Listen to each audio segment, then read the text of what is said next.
एक पॉइंट आता है डायनेमिज्म, कि जो भी व्यक्ति अपने आप को समाज से अलग कर लेगा, जैसे हमारे यहां से यूपी बिहार से लोग कानपुर जाते हैं, बंबई जाते हैं, दिल्ली जाते हैं और बहुत पैसा कमाते हैं। आपके यहाँ कई सारे एग्जाम्पल होंगे, मेरे यहाँ बड़े सारे एग्जाम्पल हैं कि लोग गांव से भाग गए मुंबई और वहां उन्होंने बहुत पैसा कमाया। उसकी वजह यह है कि जब आप अपना समाज छोड़ देते हैं, आपके रिश्तेदार, आपके दोस्त, आपके पड़ोसी, तो आपको कोई बाधा नहीं होती, कोई देखने वाला नहीं होता। आप मुंबई चले गए, आपने दादर में झाड़ू भी लगा दिया, और अगर आप न्यूयॉर्क चले गए तो वहां तो और भी कोई नहीं जानता आपको। तो वो जो सामाजिक ऑब्स्टिकल होता है वो व्यक्ति के जीवन में खत्म हो जाता है।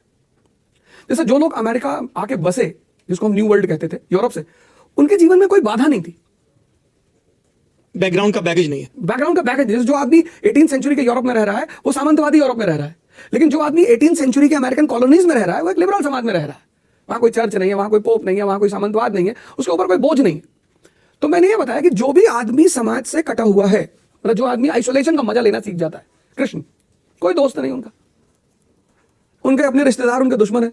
शिशुपाल गाली दे रहा बुआ का लड़का, मामा जी बार बार पूछते हैं कि तुम्हारा आईएएस में नहीं हुआ, तुम तो 4 अटेम्प्ट दे दिए। ऐसे ही शायद उन्होंने मारा होगा, और तो कोई मुद्दा नहीं रहा होगा, क्योंकि रिश्तेदार परेशान बहुत करते हैं। तो उस डायनेमिज्म को मैं समझा रहा था कि बलराम और कृष्ण में फर्क यह है कि कृष्ण का कोई दोस्त नहीं है, महान लोगों के नहीं होते। उस पैरामीटर पे कोई आपके साथ बैठेगा तभी तो दोस्त होगा। जो 200 डिग्री सेल्सियस के पानी में जो भी डाला जाएगा वो तो उबल के खाक हो जाएगा। तो जिसकी जितनी टेम्परेचर होती है उसके साथ उतने कम लोग रहते हैं। मजदूर है, उसका टेम्परेचर ही नहीं है, इसीलिए तो वो किसी ऑफिस में एंटर करते हुए बाहर खड़ा हो जाता है। अब इस ऑफिस में अगर प्रधानमंत्री जी को आना है, सीधे अंदर आना शुरू कर दिया, कोई रोकेगा ही नहीं। पर मजदूर को अगर आना है, उसका टेम्परेचर कम है। तो मैं वो टेम्परेचर समझा रहा था, तो मैंने कहा था वो कृष्ण के पास ताकत है, पहाड़ उठा दिया उंगली पे, डेमोन्स्ट्रेशन ऑफ पावर।